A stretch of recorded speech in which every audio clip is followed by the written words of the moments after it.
magluto muna tayo ng adobong pusit. Ayan. Gisahin muna natin siya sa luya, saka sa bawang, sibuyas at kamatis.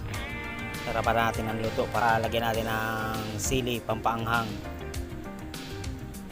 Tapos ilagay na natin yung pusit para masangkot siya na. Igisahin natin yan. Papupulahin natin para masarap.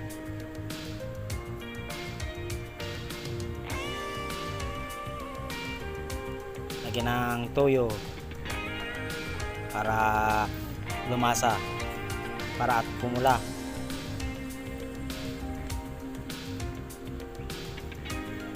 Saka paminta. Mabilis lang naman maluto yung pusit.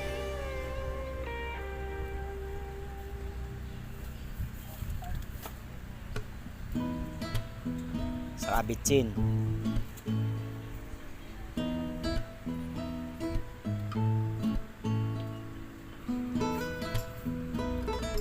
At saka lagyan na rin natin ng suka. Lagyan natin ng sili, pero hindi natin dudurogin kasi may bata.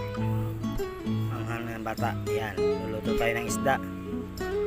Lagyan natin ng kalamansi. Igisahin muna natin para wala yung lansa. Lagyan natin ng paminta, asin para malasa. Yan. Mabilis lang to kasi fresh naman yung isda eh. Gisahin muna ng kaunti. Yan. Tanggalin natin yung isda para magpakulo na tayo ng tubig. Yan. Habang kumukulo yung tubig, lagyan natin yung isda. Yan. Bilis lang tumaluto. Yan. Lagyan natin yung pitsay.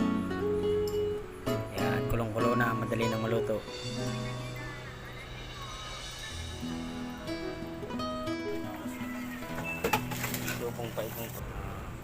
Yan, luto na yung adobong pusit.